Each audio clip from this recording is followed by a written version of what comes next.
अस्सलाम वालेकुम। इस वीडियो के अंदर मैं आपको बताऊंगा कि अगर आप एक्सेल के अंदर ऑटो इंसर्टेड सीरियल जनरेट करना चाहते हैं, क्रिएट करना चाहते हैं, कोई ऐसा फॉर्मूला बनाना चाहते हैं जिसके थ्रू आप जैसे ही एक्सेल के अंदर कोई डाटा इंसर्ट करें तो उसकी सीरियल जो है वो खुद ब खुद क्रिएट कर दे, इंसर्ट कर दे। तो उसके लिए आप क्या करेंगे? चलो मैं एक्सेल में आ जाता हूँ। आप देख सकते हैं कि यहाँ पे मेरे पास कुछ स्टूडेंट्स के नेम है और यहाँ पे जो है वो उसकी सीरियल है। लेकिन अगर मैं यहाँ पे एक और नेम ऐड करता हूँ तो ये ऑटो जो है वो उसकी सीरियल जनरेट नहीं कर रहा। मुझे इसके लिए या तो उसको ड्रॉप करना पड़ेगा, या अगर मैंने फार्मूला भी यहाँ पे अप्लाई किया हुआ है तो उसको भी जो है मुझे यहाँ पे ड्रॉप करना पड़ेगा। तो उसके लिए मैं क्या करूँगा? सबसे पहले मैं यहाँ पे एक कॉलम, एक रॉ ऐड कर लेता हूँ। अच्छा, इसके बाद फिर इसकी यहाँ पे मैं 1 डाल देता हूँ और अब मैं यहाँ पे पहले मैक्स का फार्मूला लगाऊंगा जिससे मैं अपना ये serial auto adjust serial create करता हूँ। इसके बाद मैं इसके अंदर फार्मूले के अंदर जो वो +1 कर दूंगा और फार्मूले के अंदर जो मेरा रेफरेंस था उसको मैं लॉक कर दूंगा। जो मेरा सेल का रेफरेंस था उसको मैं लॉक कर दूंगा। ये जो काम है सारा मैं आपको पहले भी बता चुका हूँ ऑटो एडजस्टमेंट में, सीरियल ऑटो एडजस्टमेंट में।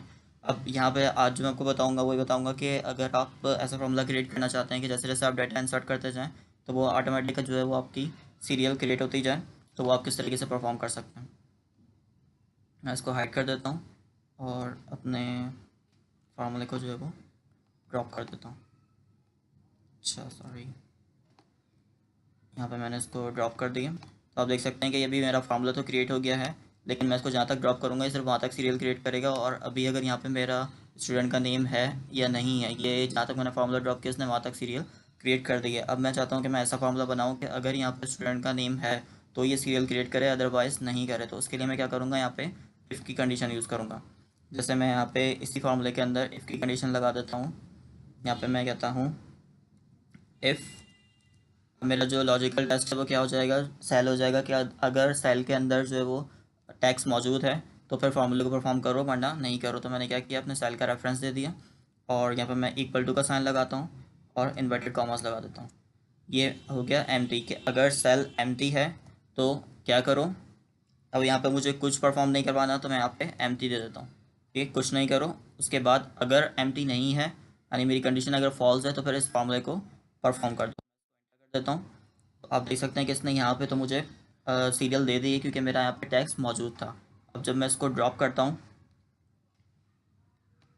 तो आप देख सकते हैं कि जहाँ जहाँ मेरा नेम थे सिर्फ उसने वहाँ तक सीरियल क्रिएट किया, उसके आगे सीरियल क्रिएट नहीं किया। अब अगर मैं जैसे ही यहाँ पे कोई नेम ऐड करता हूँ तो आप देख सकते हैं कि वो खुद ब खुद जो है वो मेरे सीरियल को ऐड कर रहा है। अच्छा, इसी तरीके से अगर मैं यहाँ पे कोई डिलीट कर देता हूँ तो आप देख सकते हैं कि उसने उसी हिसाब से मेरी सीरियल को एडजस्ट कर दिया है। बीच में से जो मैंने डाटा डिलीट किया था उसको उसने सीरियल में से हटा दिया है। तो इस तरीके से आप जो है वो ऑटो इंसर्टेड सीरियल क्रिएट कर सकते हैं कि जैसे जैसे आप डाटा अपना इंसर्ट करते जाएंगे वो आपका सीरियल जो है वो उसी हिसाब से क्रिएट कर देगा।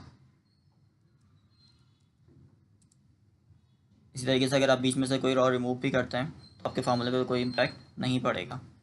आई होप आपको ये वीडियो पसंद आई होगी। अगर आपको वीडियो पसंद आई तो आप हमारे चैनल को सब्सक्राइब करें, वीडियो को लाइक करें। और कोई ऐसा टॉपिक है जो आप हमसे सीखना चाहते हैं, कोई ऐसा फंक्शन है जो आप हमसे सीखना चाहते हैं तो कमेंट्स में ज़रूर शो करें।